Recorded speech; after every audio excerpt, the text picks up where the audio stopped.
Bismillahirrahmanirrahim. Assalamualaikum warahmatullahi wabarakatuh.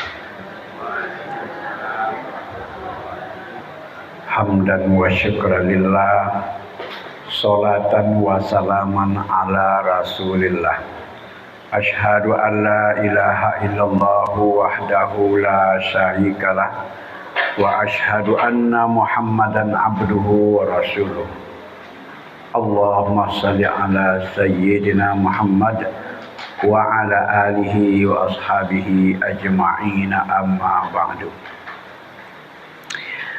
Bapak-bapak, ibu-ibu, saudara-saudara, para jemaah yang dirahmati Allah. Malam ini kita lanjutkan kembali pengajian tafsir Al-Quran.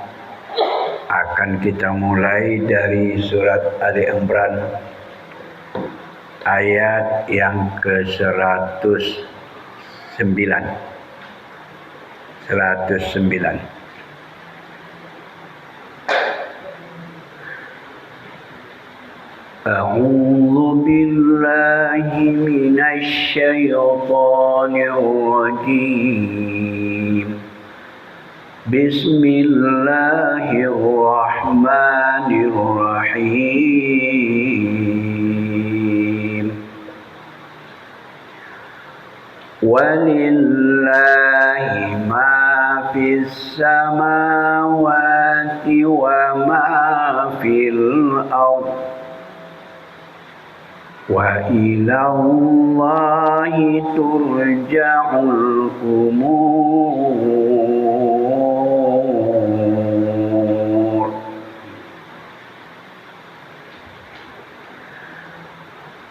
Walillahi ma fis samawati wa ma fil ardh.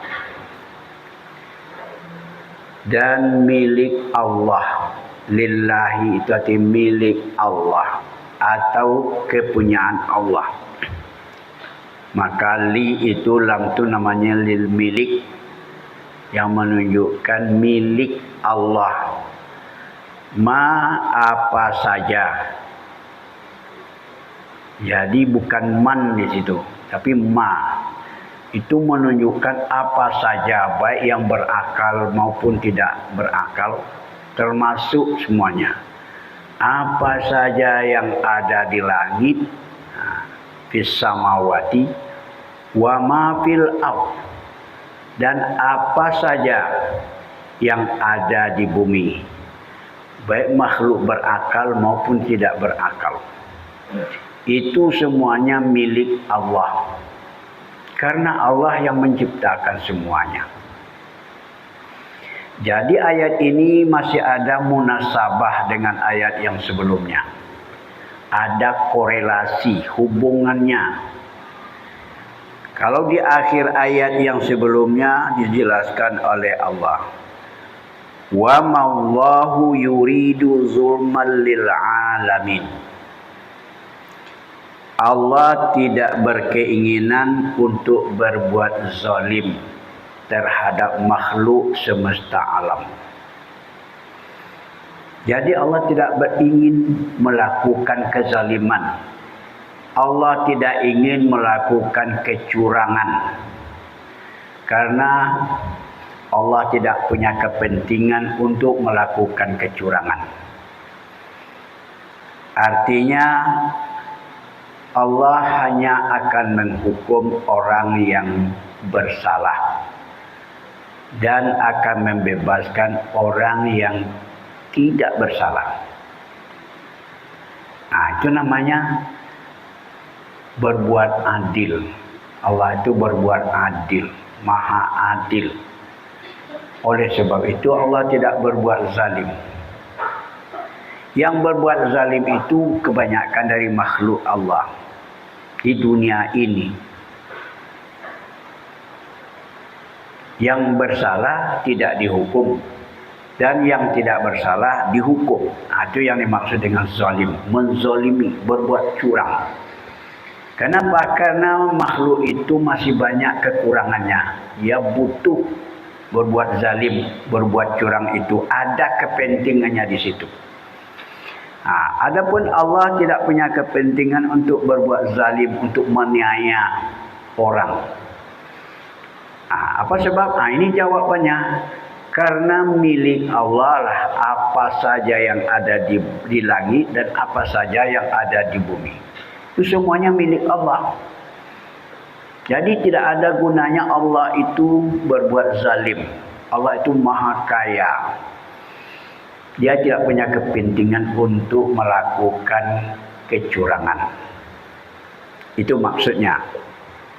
Jadi diberitahukan, ditegaskan oleh Allah di sini. Kemudian wa ilallahi turja'ul umur.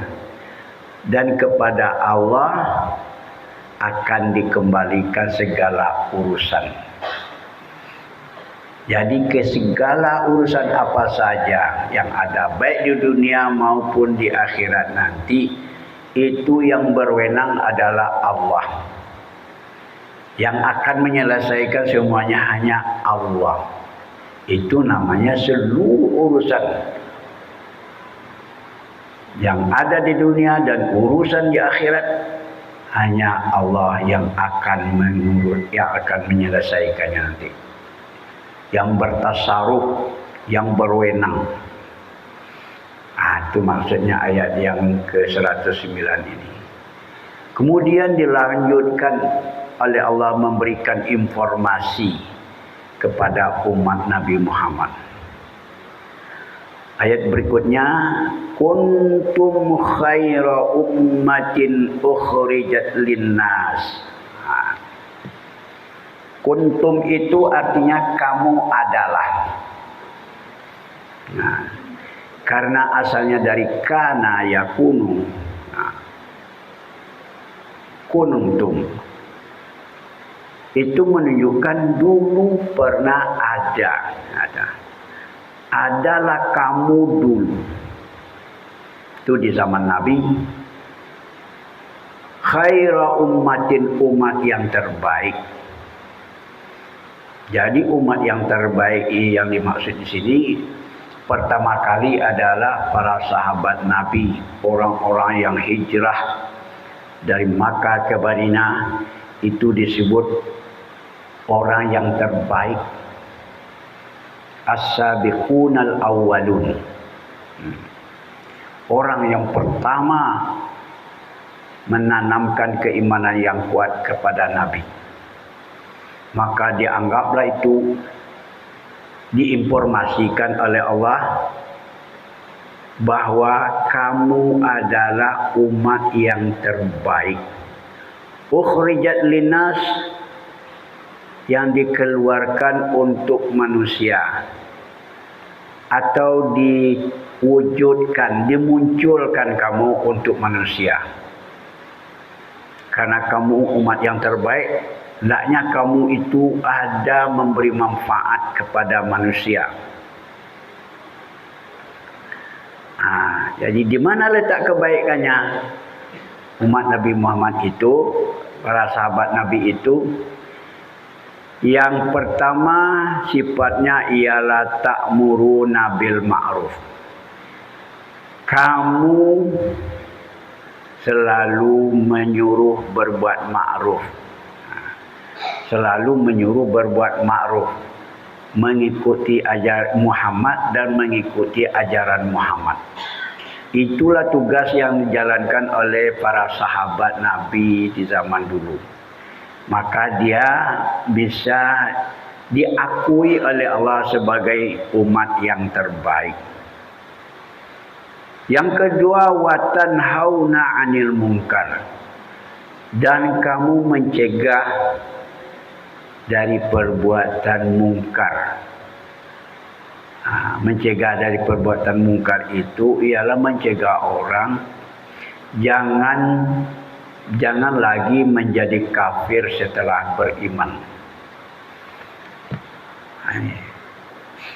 Jangan lagi menjadi kafir setelah beriman.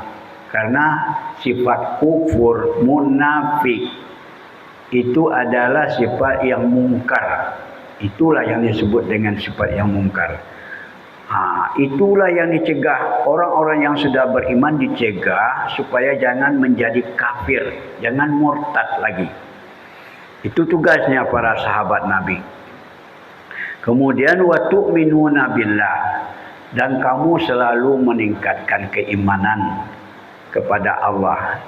Walaupun sudah ada keyakinan penuh kepada Allah, tapi selalu ditingkatkan keyakinan itu. Bagaimana caranya?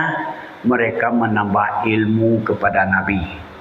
Menambah ilmu yang dapat meningkatkan keimanan, yang dapat pula mendorong untuk melakukan amal saleh. Itu selalu dikerjakannya oleh para sahabat Nabi. Maka diinformasikanlah oleh Allah kepada umat itu, kuntum khaira ummatin ukhrijat linnas, kamu adalah umat yang terbaik yang dikeluarkan untuk manusia, yang dimunculkan ke muka bumi ini untuk manusia. Siapa yang mengikuti jejak dan langkah para sahabat Nabi itu, maka termasuk pula lah umat yang terbaik. Kalau kita mengikuti jejak langkahnya, mau menyuruh orang berbuat ma'ruf, mencegah berbuat mungkar, selalu meningkatkan keimanan kepada Allah, maka kita juga termasuk khaira ummatin, umat yang terbaik menurut pandangan Allah. Jadi yang memberi nilai terbaik itu adalah Allah, bukan manusia.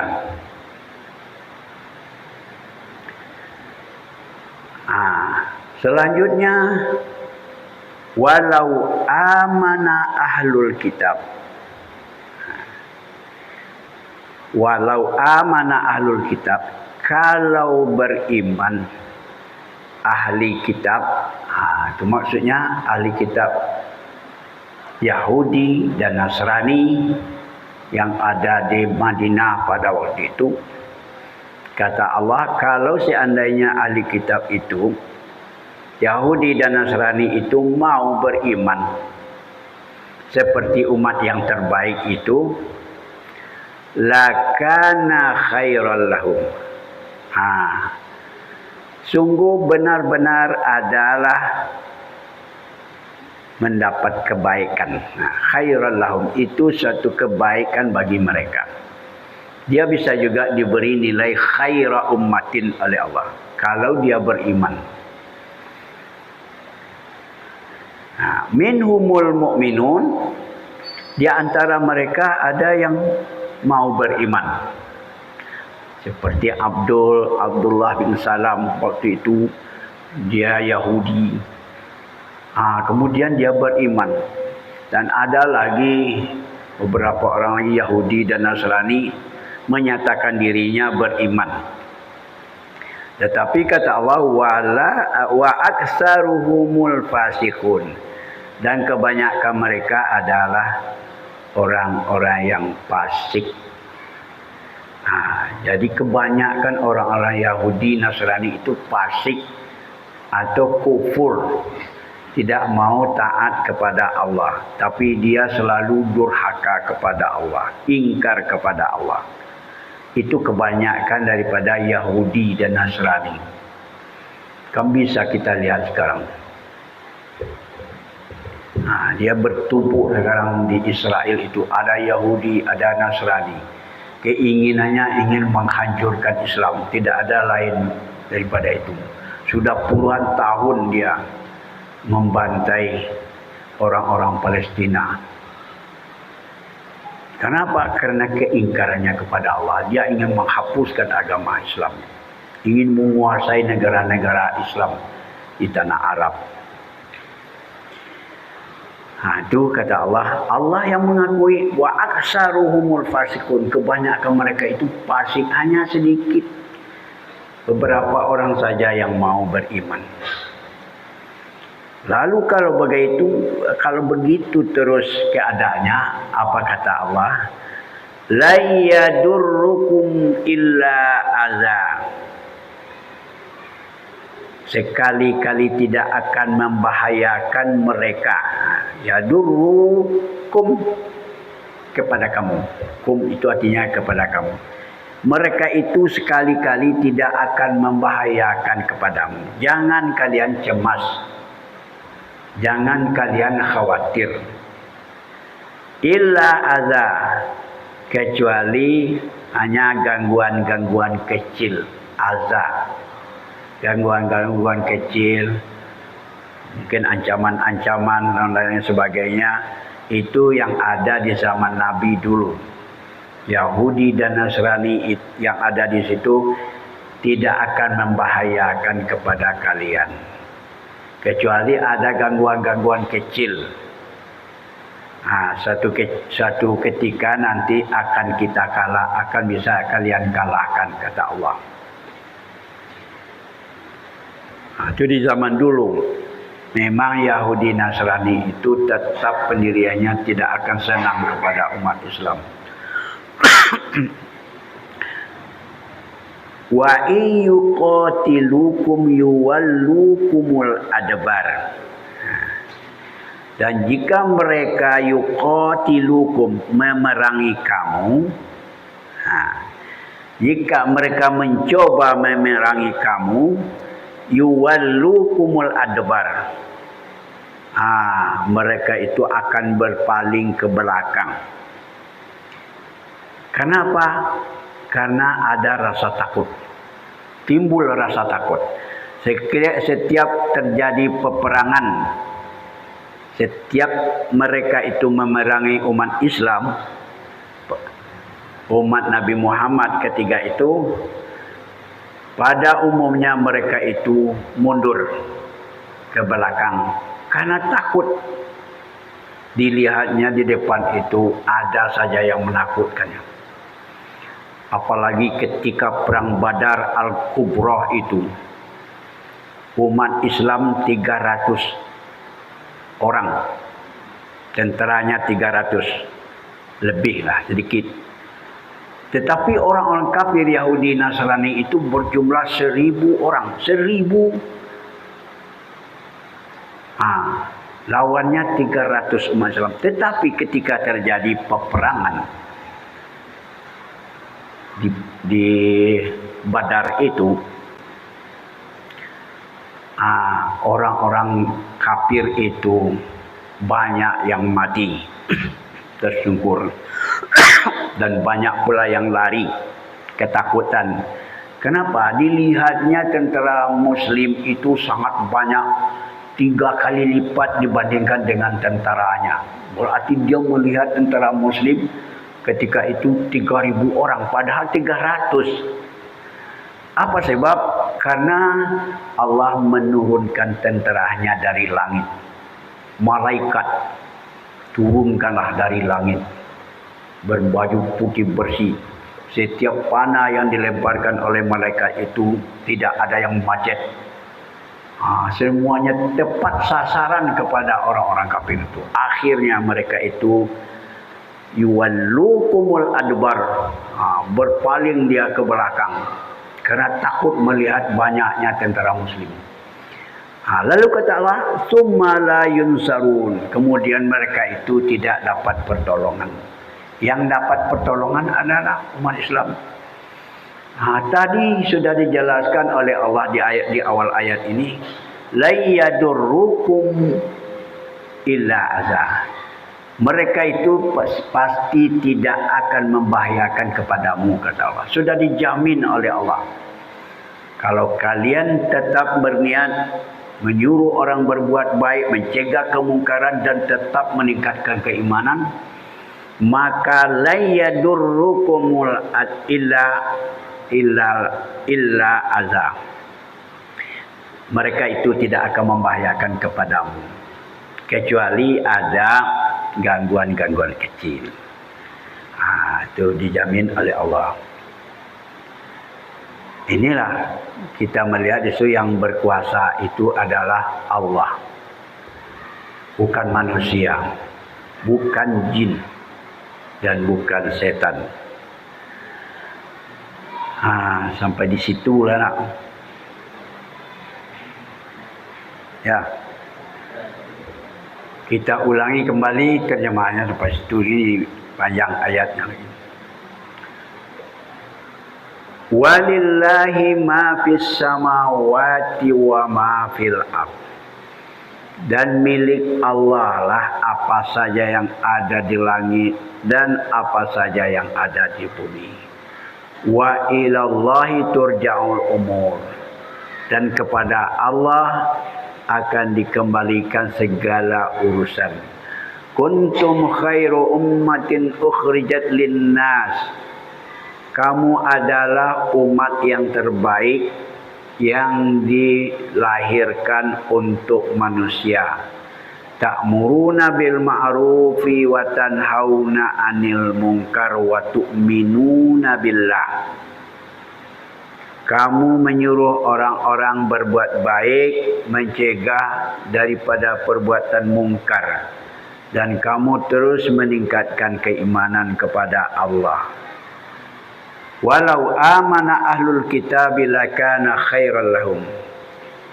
Seandainya ahli kitab itu beriman kepada Allah, sesungguhnya adalah lebih baik bagi mereka. Minhumul mu'minuna wa aksaruhumul fasiqun. Di antara mereka ada yang mau beriman dan kebanyakan mereka adalah orang-orang yang fasik atau orang kafir. La yadurrukum illa adza. Sekali-kali tidak akan membahayakan kepadamu kecuali ada gangguan-gangguan kecil. Wa yuqatilukum yuwallukumul adbar. Dan jika mereka memerangimu, mereka akan berpaling dari kamu ke belakang punggung. Adbar artinya mundur. Summa la yunsarun. Kemudian mereka tidak akan mendapat pertolongan. Nah, demikianlah bapak-bapak dan ibu-ibu. Mari kita coba terjemahkan kembali bergantian.